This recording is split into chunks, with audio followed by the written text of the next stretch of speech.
Hey everyone, welcome to Satyam classes. जैसा कि हम लोगों ने अपनी एक जो है क्लास डायरेक्ट एंड डायरेक्ट की वो हम लोगों ने कर ली है। आज हम उसके आगे के थोड़े से एमसीक्यूज करेंगे, ठीक है। तो let's start the session. So here is your first question and the first question is he said to me thank you. Option A, he thanked me. B, he told me thank you. C, he told me that thanked me. D, none of these होगा। Sorry, ये 9 लिखा है, ये none of these है, ठीक है। ये none of these, आप इसको सही कर लीजिएगा। आपका जो ऑप्शन होगा क्या होगा बताइए।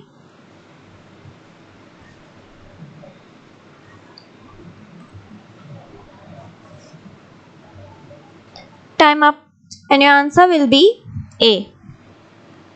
ए क्यों होगा वो सुनिए। देखिए यहाँ पर क्या लिखा है, यहाँ पर क्या लिखा है, ही सेड टू मी। जब आपको कभी भी मिल जाए सेंटेंस में थैंक यू वर्ड, तो आपको कुछ नहीं करना है, आपको बस सब्जेक्ट को डायरेक्टली ऐसे ही रख देना है। उसके बाद आपको ऑब्जेक्ट जो मी है उसको यहाँ रख देना है, क्योंकि यहाँ पर आपको रिपोर्टेड स्पीच में और भी कुछ नहीं लिखा हुआ है कि आप उसको उसके अकॉर्डिंग चेंज करो। जैसे कि हम लोगों ने कल की क्लास में किया था कि जब कुछ हम लोगों को ऑब्जेक्ट यहाँ पे चेंज करना होता था तो यहाँ रिपोर्टेड स्पीच में कोई ना कोई सेंटेंस और भी ऐड होता था, लेकिन यहाँ सिर्फ एक सिंगल वर्ड है थैंक यू, ठीक।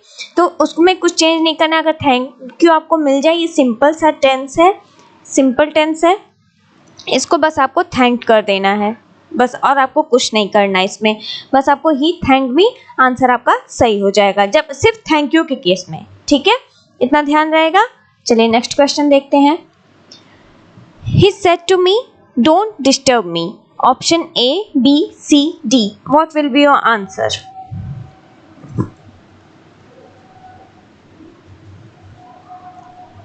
Time up. तो चलिए देखते हैं आपका कौन सा आंसर सही होगा। तो जो आपका आंसर सही होगा वो है आपका आंसर डी। कौन सा आंसर है? Answer D. क्यों होगा? देखिए अभी हम लोगों ने कल पढ़ा था, ठीक है, कल पढ़ा था कि टीचर ने शोर न करने से मना किया था, यानी क्या लिखा था? डोंट मेक अ नॉइज, यही लिखा था ना। तो यानी वो कौन सा सेंटेंस था? इम्परेटिव था। कौन सा था? इम्परेटिव था। ये भी इम्परेटिव ही है, ये भी इम्परेटिव ही है, बट वहां पर आप लोगों ने फॉरबिड के बाद नॉट यूज नहीं किया था, रिमेंबर, नहीं किया था ना। लेकिन यहाँ पर नॉट यूज हो रहा है, इस वजह से ये दोनों ऑप्शंस आपके गलत हो जाएंगे। कभी भी फॉरबिड के साथ आप नॉट वर्ड यूज नहीं करोगे। हमेशा इस चीज को रिमाइंड करके रखिए, रिमेंबर करके रखिए, क्योंकि कभी भी आप फॉरबिड वर्ड के साथ नॉट यूज नहीं करेंगे। और इन दोनों में आपको ये चीजें मिल रही हैं, तो आपका ये दोनों ऑप्शंस गलत हैं। क्लियर? अब हमको चेक करना है इन दोनों में, तो हमने आपको पहले ही बता दिया डी ऑप्शन सही है, बट यहाँ पे ये गलत क्यों है? इसकी वजह से ये जो मी है ये चेंज किसके अकॉर्डिंग होगा? सब्जेक्ट के अकॉर्डिंग चेंज होगा। तो जब सब्जेक्ट के अकॉर्डिंग चेंज होगा तो ये क्या हो जाएगा? ये मी क्या होता है? आई जो होता है फर्स्ट पर्सन का ऑब्जेक्टिव होता है ना। तो ऑब्जेक्टिव है, तो ये जब चेंज होगा तो ही के अकॉर्डिंग चेंज होगा। यानी आप इसको सपोज कर लीजिए, आई है तो आई चेंज होगा किसके? ही के अकॉर्डिंग। बस सपोज कर, जब आप कंफ्यूज हो बस आप आई रखकर सपोज कर लिया करिए, जैसे आप मैथ में एक्स रखकर करते हो, ठीक है। एक्स रखकर जब आप सपोज करते हो तब आपका क्वेश्चन सॉल्व होता है। उसी तरह आपको जब मी मिल जाए और ना कुछ समझ में आए तो बस आप आई पुटअप करके तुरंत सॉल्व कर लिया करिए। तो आई मान लीजिए आपने समझने के लिए इसको हमने बता दिया, आपको समझाने के लिए। तो जब आपने समझ लिया तो आप इतना समझ लीजिए, मी जो चेंज होगा अकॉर्डिंग टू चेंज होगा ही के, यानी यहाँ हो जाएगा हिम। बस यही आपको चेक करना था। बस इतना ध्यान रखिए कि फॉरबिड के साथ कभी नॉट यूज नहीं होता है, इसलिए यहाँ पर भी ये इम्परेटिव सेंटेंस ही है, ऑर्डर ही दे रहा है कि मुझे डिस्टर्ब मत करो, ठीक है। आपको बस वहाँ आस्क्ड मी कर देना है, क्योंकि यहाँ फॉरबिड में अगर नॉट लग गया है तो ये दोनों ऑप्शंस आपके गलत हो जाएंगे। क्लियर? ये दोनों गलत हैं। बस आपको ये क्या करना है? He asked me not to disturb him. Clear? Third question देखते हैं। He said let it rain. बहुत इजी है, चलिए बताइए इसका आंसर क्या होगा? A, B, C, D.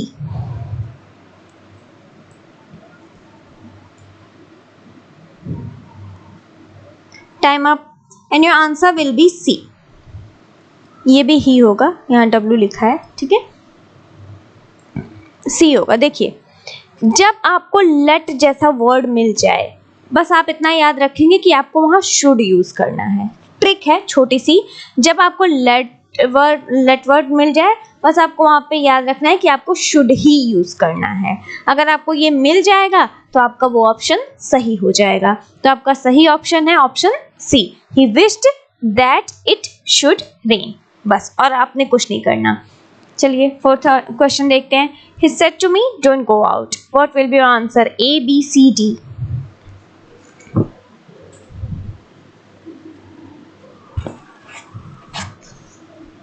Time up. And your answer will be D. D क्यों होगा? देखिए, He said to me, don't go out. देखिए यहाँ भी वही हाल है, फॉरवर्ड के साथ क्या लग गया? नॉट, तो होगा नहीं। ठीक है, अभी पिछले क्वेश्चन में हमने किया है, प्रीवियस क्वेश्चन में, तो फॉरवर्ड के साथ नॉट लग गया तो नहीं होगा। फिर ही आस्क्ड मी गो आउट, यहाँ पे निगेटिविटी पूछ रहा है ना, एंटी लगा निगेटिविटी पूछ रहा है, तो यहाँ पे तो नॉट है ही नहीं, और जब नॉट है नहीं तो ये भी गलत हो गया। ही asked me that don't go out, ये भी नहीं होगा। ठीक, क्योंकि यहाँ आस्क्ड मी लग गया तो आप दैट क्यों लगाओगे? तो बस आपको लिखना है कि जब आस्क्ड लग जाए तो आप बस छोटा सा रूल याद कर लो कि जब आस्क्ड लग जाएगा तो आपको दैट यूज नहीं करना है। आप आस्क्ड के साथ दैट यूज नहीं करोगे, इसलिए आपका ये ऑप्शन भी गलत है, ये सी ऑप्शन भी गलत है। आपका राइट ऑप्शन है डी, क्योंकि यहाँ पर ना फॉरवर्ड के साथ नॉट लगा है, ना आस्क्ड के साथ दैट लगा है, और यहाँ पर नॉट मिसिंग है। इसी वजह से आपका जो डी ऑप्शन है वो सही होगा, क्योंकि यहाँ पर आपको नॉट भी मिल रहा है और फॉरवर्ड है नहीं, आस्क्ड हो गया, और आपको यहाँ दैट नहीं मिल रहा है क्योंकि आस्क्ड लगा हुआ है। ठीक, आपका फोर्थ का डी ऑप्शन राइट होगा। Next question. He said, I have finished my work. What will be your answer? A, B, C, D.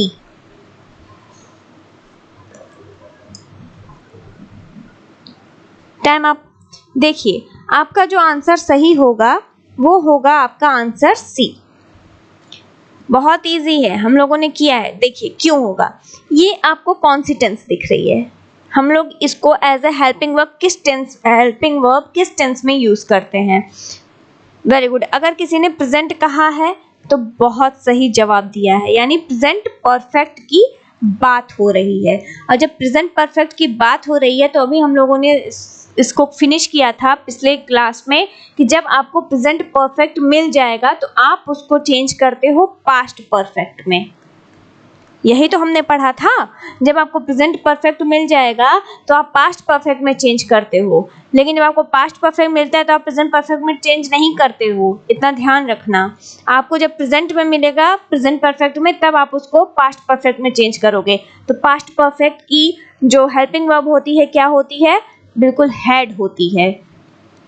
अब आप कहोगे कि यहाँ पर हैड तो यहाँ भी है, बट यहाँ पर जो आई है, आई किसके अकॉर्डिंग चेंज होता है? अभी हमने कल पढ़ा था अकॉर्डिंग टू सब्जेक्ट। तो ही का जो बनेगा वो क्या बनेगा, जो केस बनेगा उसका क्या बनेगा? ही तो होगा। जब आई चेंज होगा अकॉर्डिंग टू सब्जेक्ट तो ही यहाँ पर आएगा। समझ में आया? यानी आई जो है फर्स्ट पर्सन है, चेंज किसके अकॉर्डिंग होता है? ही के।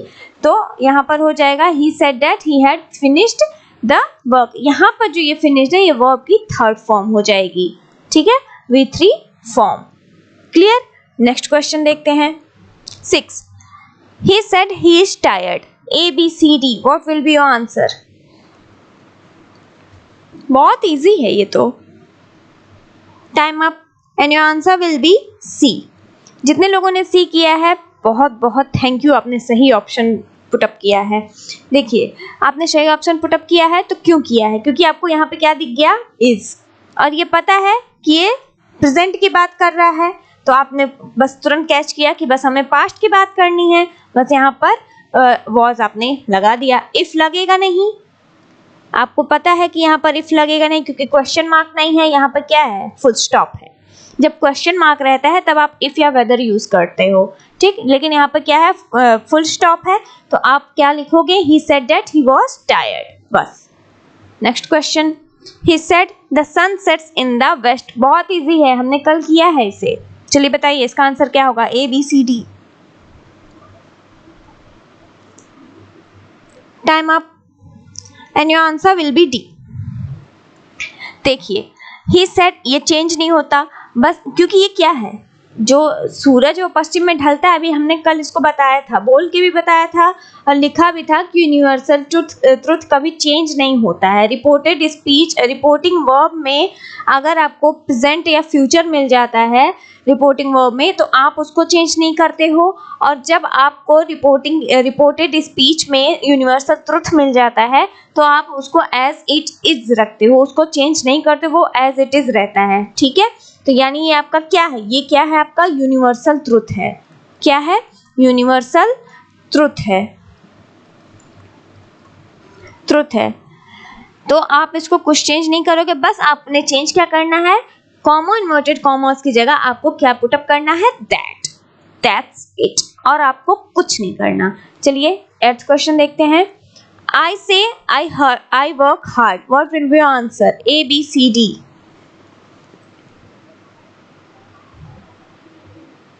Time up. देखिए आपका जो आंसर होगा वो होगा सी।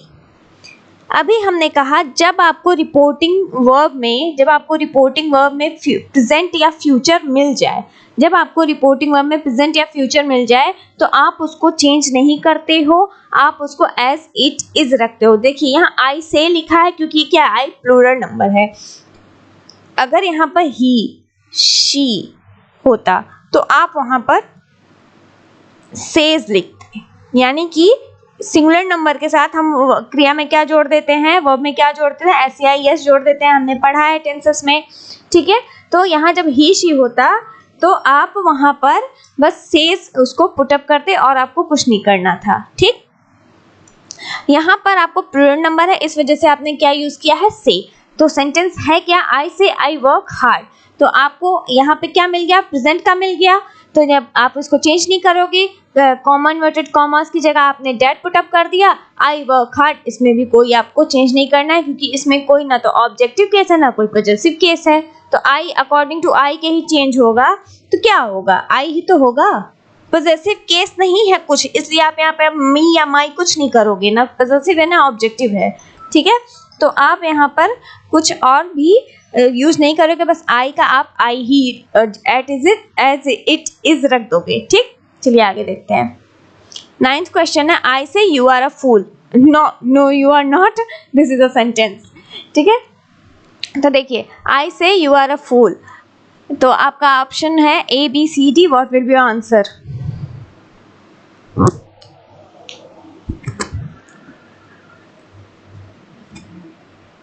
Time up and your answer will be C.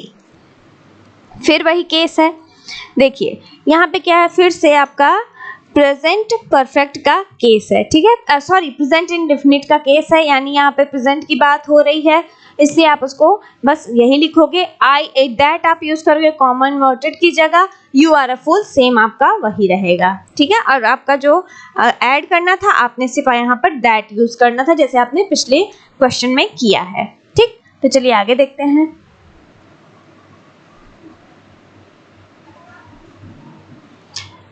Next question है आपका 10th क्वेश्चन है, he said to me you must be silent, तो आपका ऑप्शन है A B C D, what will be your answer.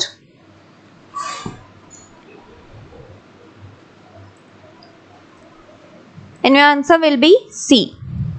देखिए ये जो है ही सेड टू मी, आपको पता है कि यहाँ टोल्ड मी हो जाएगा क्योंकि यहाँ एक ऑब्जेक्टिव केस आपको मिल रहा है ना, आपको ऑब्जेक्ट मिल गया एक, यानी किसी से कह रहा है, तो ही टोल्ड मी हो जाएगा, कॉमा इन्वर्टेड की कॉमा की जगह आपने डेट लगा दिया।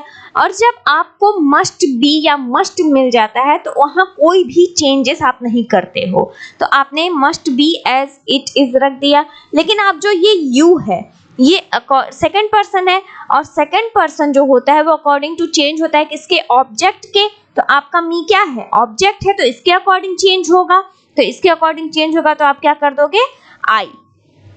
समझ में आया। He said to me you must be silent, यानी कि सेकंड पर्सन जो चेंज होगा वो चेंज होगा किसके, ऑब्जेक्ट के। तो जब आप ऑब्जेक्ट के अकॉर्डिंग चेंज करोगे तो वहां पे आई हो जाएगा, यानी मी का क्या हो जाता है, आई, तो I must be silent. Clear हुआ, आगे देखते हैं। 11th क्वेश्चन है आपका, I said to him I don't I do not know या I don't know. What will be your answer? A, B, C, D.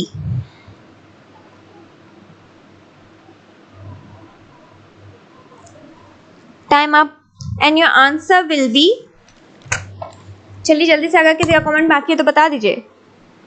चलिए देखते हैं, आपका जो आंसर होगा वो होगा ए।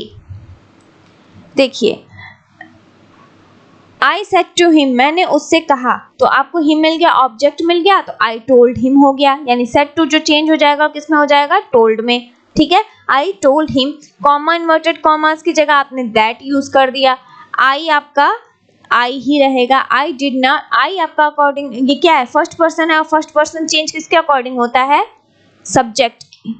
तो यहाँ पे पॉजेसिव केस कुछ नहीं है, ना ही ऑब्जेक्टिव केस है, इस वजह से इतना ध्यान रखिएगा कि आप सिर्फ आई ही यूज करोगे। ठीक है, आप मी, माइन, माई कुछ नहीं करोगे, तो आपको बस वहाँ पे आई ही यूज करना है। ये आपकी प्रेजेंट की बात हो रही है, आपको पता है कि प्रेजेंट इंडेफिनिट में हम लोग डज नॉट, डू नॉट का यूज करते हैं इन नेगेटिव सेंटेंस, तो आपको पता है कि जब हम पास्ट में उसको कन्वर्ट करते हैं तो पास्ट में हम as a helping verb use करते हैं नेगेटिव के लिए डिड नॉट। पास्ट में आपका जो हेल्पिंग वर्ब होती है डिड, लेकिन जब आप नेगेटिव सेंटेंस में यूज करते हो तो प्लस नॉट करते हो, यानी आपका प्लस हो जाता है डिड नॉट, तो आपका डू नॉट चेंज हो जाएगा डिड नॉट में, यानी ये अगर प्रेजेंट में था तो आप उसको कन्वर्ट किस में करोगे, पास्ट में, बस उसके बाद आपका नो हो जाएगा। न्यू नहीं होगा क्योंकि यहाँ नॉट लग गया, इसलिए यहाँ पर वर्ब की फर्स्ट फॉर्म ही चलेगी। अगर यहाँ सिंपल की बात होती तो यहाँ पर डिड नहीं लगता, यहाँ न्यू हो जाता, तो ये भी सेंटेंस आपका चेंज होता। ठीक है, तो चलिए आगे देखते हैं। नेक्स्ट क्वेश्चन है आपका, he said do they play cricket, what will be answer, A, B, C, D.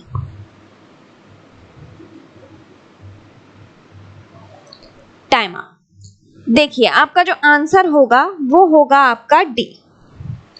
क्यों होगा, देखिए आपको यहाँ पे क्या मिल रहा है, क्वेश्चन मार्क। अभी हमने बताया कि जब आपको क्वेश्चन मार्क मिल जाएगा तो आप इफ या फिर वेदर यूज करते हो, इफ या फिर वेदर यूज करते हो। तो जब आप इफ या वेदर यूज आपने करना है तो आप, एक सेकंड इसको लिखते हैं, तो आपको जब क्वेश्चन मार्क मिल जाता है तो आप इफ या वेदर यूज करते हो। ठीक है, तो आपको यहाँ इफ मिल गया। अब आप कहोगे इफ यहाँ भी है, बिल्कुल है, लेकिन यहाँ पे सेड लगा हुआ है, आप जब कन्वर्ट करोगे तो आप आस्क्ड में ही तो करोगे, यहाँ इफ है नहीं, यहाँ इफ है नहीं, तो ये दोनों तो पक्का गलत हो गया। आपको ढूंढना क्या था, इफ ढूंढना था, और आपको ढूंढना क्या था, आपको आस्क्ड ढूंढना था, यानी कि क्वेश्चन मार्क के अकॉर्डिंग। आपको क्वेश्चन मार्क के अकॉर्डिंग आस्क्ड मिल गया, आपने इफ लगा दिया। दे प्लेड क्रिकेट, आपको सिंपल में इसको कन्वर्ट करना था, आपने इसको सिंपल में कन्वर्ट कर दिया, यानी कि प्रेजेंट सिंपल में ये चेंज हो जाएगा। और सेंटेंस किस में था, प्रेजेंट सिंपल में चेंज हो जाएगा। सेंटेंस प्रेजेंट सिंपल में है, ठीक है, सॉरी, ये सेंटेंस जो है ये प्रेजेंट सिंपल में, सॉरी हम फिर से समझा देते हैं। देखिए, ही said do they play cricket, यानी कि जब आपको क्वेश्चन मार्क मिल जाएगा तो आप क्या लिख दोगे, आस्क्ड लिख दोगे, प्लस आपको इफ या वेदर यूज करना है, आपने इफ यूज कर लिया। दे एज इट इज रहेगा, आपने दे कर दिया क्योंकि आपको इसको सिंपल में चेंज करना है, सिंपल क्योंकि ये इंट्रोगेटिव सेंटेंस है ना, आपको इसको सिंपल में करना है। और प्लेड क्यों हो जाएगा, क्योंकि ये आपका प्रेजेंट में है, ये सेंटेंस आपका प्रेजेंट में है, तो आप उसको पास्ट में कन्वर्ट कर दोगे तो ये यहाँ पे हो जाएगी वर्ड की, वर्ड कह रहे हैं, वर्ब की सेकंड फॉर्म। ठीक है, वर्ब की सेकंड फॉर्म होती है प्लेड, बस आपको यही चेंज करना है। Next question, he said to me have you a car, what will be answer, A, B, C, D.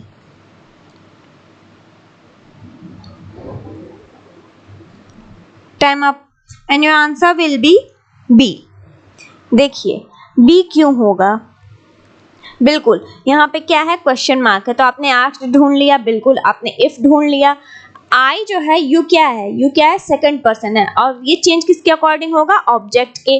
Second person change होता है अकॉर्डिंग टू सब ऑब्जेक्ट के, और फर्स्ट पर्सन आई चेंज होता है अकॉर्डिंग टू सब्जेक्ट। यानी यहाँ पे हमें क्या मिल रहा है, सेकंड पर्सन मिल रहा है, सेकंड पर्सन है यू, तो सेकंड पर्सन जब यू आपको मिल जाएगा तो आप किसके अकॉर्डिंग चेंज करोगे, ऑब्जेक्ट के। तो ऑब्जेक्ट आपका है मी, तो आपका क्या हो जाएगा, आई, और हैव लिखा है यानी कि ये प्रेजेंट की बात कर रहा है, तो आप किसको पास्ट में कन्वर्ट करना है, तो आपने हैड कर दिया, अ कार, बस आपको कुछ नहीं करना।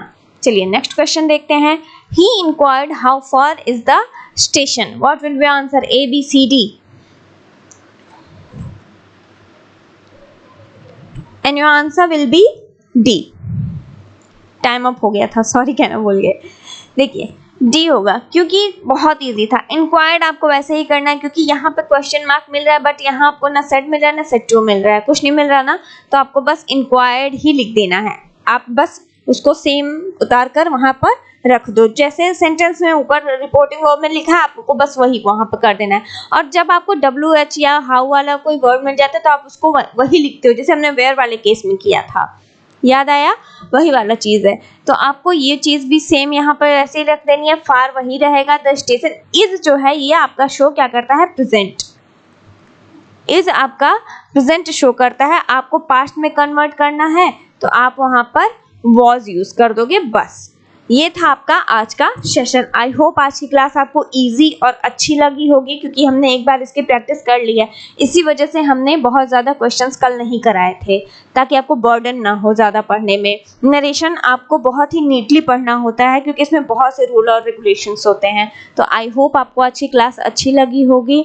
अगर आपको कुछ ना समझ में आया हो तो प्लीज़ आप कमेंट सेक्शन में अपना जो दिक्कत है वो कमेंट कर दीजिएगा, हम उसको नेक्स्ट क्लास में सही करने की कोशिश करेंगे ताकि आपको कोई और इश्यूज ना हो क्लासेस को लेकर। ठीक है, so bye and thank you and take care.